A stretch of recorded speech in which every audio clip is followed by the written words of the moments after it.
Time changes everything. For example, last night was a Scorpio full moon. And the process of transformation and the energies that were created and transformed during that full moon last night has altered the physical reality that we live in. Therefore, it's safe to say that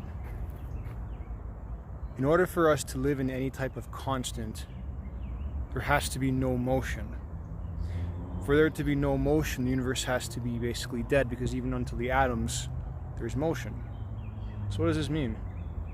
That there are no constants. Constants only exist as a concept, but they don't actually exist. Just because we see things, for example, this tree, it's not moving. But that's just because there's no wind until something interacts with it. But inside, the molecules, the molecules are turning. Molecular level, everything is turning. Everything is constantly in motion. Even the rocks. For example, this appears not to be moving, but it still is. On some level, it's moving so slow we can't perceive it with our eyes, but it's still moving. So what does this mean? It just means that every day we pass through a new gateway, a new opening in every moment. And the world is in this constant change. The entire world is filled with fire, is filled with light. That's why the idea of the sun and the universal light that exists in all things is so prevalent in all religions and in all philosophies and all forms of thinking. Now, if you go to someone and say, hey, be still. You know, it's so hard to be still. It's almost impossible. It's almost like being still is unnatural. It's almost like being still doesn't actually make sense. It's more just a concept in our minds of being still. Why would you be still when you can move?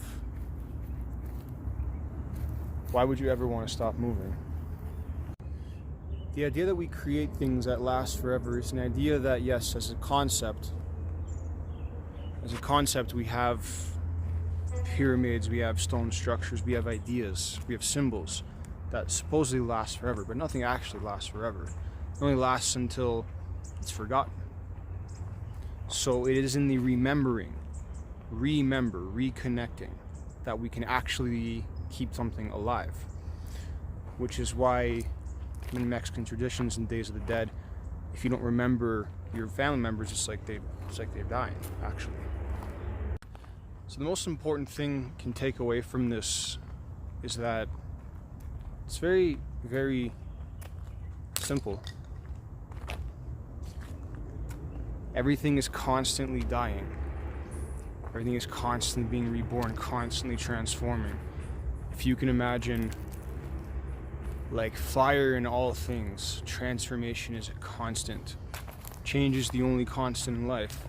Everything is constantly, in some level, burning on fire, in motion, creating light. And light is consciousness. Therefore, all is conscious. And that's why bringing light to a situation actually is, in a sense, destroying it, because you're bringing light means you're burning it somehow. So on some level, you're changing it. So today, for example, I told a guy that, yeah, some parts of Mexico kind of ugly. And he's like, what do you mean? And he's like, you know exactly what I mean, good sir. And he's like, shit, you're right, we don't clean up our garbage. It's like, it's changing though, on a positive note. Not just like, because it's not like, you can't just say, as a verbatim sentence, Mexicans don't take out the trash, because that's just false. It's just a state of current status, right? The current status quo is that many people don't have the consciousness here, and in many other countries, by the way, to put their fucking garbage where it belongs, right? So it's just simple. Everything is a constant flux. When you call someone a thing, no one likes it. No one actually fundamentally likes to be called a thing or treated as an object, because we know that, like, for example, we idealize statues and the ideologies of perfection and eternal beauty. Yet, for how long can you pose for a selfie for? Right? Yeah, some people are good at it.